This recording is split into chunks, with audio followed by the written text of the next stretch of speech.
नमस्कार, रेश्मा किचनमध्ये आपले सर्वांचं मनपूर्वक स्वागत आहे।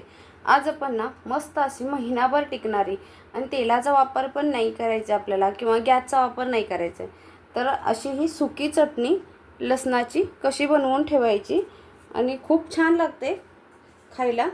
तुम्ही एका चपातीऐवजी तुम्ही 2 चपात्या जास्त खाल।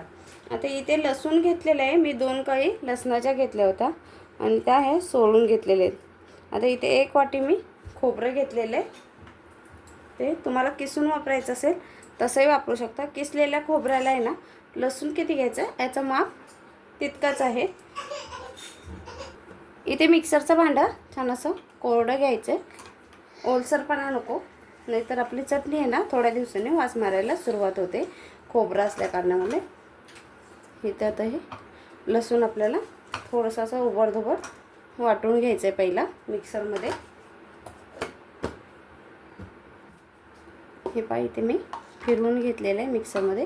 आता इथे खोबरं आपल्याला घ्यायचं आहे आणि ते आपल्याला पल्स मोड करून इथे मिक्स करून घ्यायचं आहे। हे पाय इथे मी मिक्सरमध्ये फिरवून घेतलेलं आहे। आता हे काढून घ्यायचं पहिलं आपल्याला ताटलीमध्ये आणि मीठ घालायचं आधी।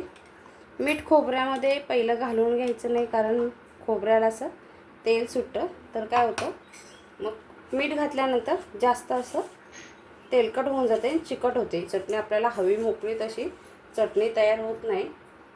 तर इथे आपल्याला चटणी आपल्याला बनवायची आहे, तेवढंच मीठ घालायचं इथं, छोटा 1 पाव चमचाभर। आता याच्यामध्ये मिरची पावडर, आता मिरची पावडर आपल्याला किती तिखट आपल्याला हवं त्याच्यावरती डिपेंड करतं। इथे मी 1 चमचा भरून मिरची पावडर इथे मिक्स करून घ्यायची आपल्याला पहिली। तुम्ही जेवढं तिखट खाणार असाल तेवढे तुम्ही याच्यामध्ये मिरची पावडर वापरू शकता। आणि पहिलं खाऊन घ्यायची, थोडीशी टेस्ट करायची। इथे पहा मी 2 चमचे मिरची पावडर वापरली आहे आणि छान असं मिक्स करून घेतलेले आहे। आणि आता तुम्हाला हवी तर तुम्ही पुन्हा मिक्सरमध्ये पल्स मोडवर फिरवायचे।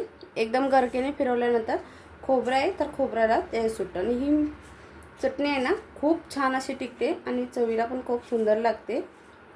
आणि काय करायचं माहिती आहे, ज्यावेळेला आपण खोबरं आणि लसूण फिरवून घेतो ना, थोडीशी टेस्ट करून पाहायची, थोडीशी खाऊन पाहायची। खाल्ल्यानंतर आपल्याला लसूण किती आहे याचं प्रमाण कळतं। लसूण जास्त असेल तर तिखट जास्त घातल्यानंतर त्याचा थोडासा तिखटपणा वाढतो।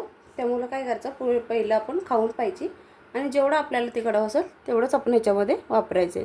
मग किती छान अशी मोकळी अशी चटणी आपली झालेली आहे आणि खूप छान टिकते। नक्की एकदा करून पहा। व्हिडिओला लाईक करा, आवडलं तर शेअर करा, सबस्क्राईब करा सबस्क्राईब नसेल केलं तर, शेजारी जे बेल आयकॉन चिन्ह आहे त्याच्यावरती क्लिक करा, जेणेकरून जे मी व्हिडिओ अपलोड करते त्याचं नोटिफिकेशन तुम्हाला येऊन जाईल। आणि ही अशीच आपली बरणीमध्ये भरून ठेवायची। छान असं ओला हात वगैरे लावायचं नाही, छान टिकते। इतकी तिखट ठीक आहे, कारण लहान मुलं पण खूप छान आवडीने खातात चटणी। चपाती बरोबर थोडंसं तूप वगैरे टाकून दिले ना खूप छान लागते चटणी।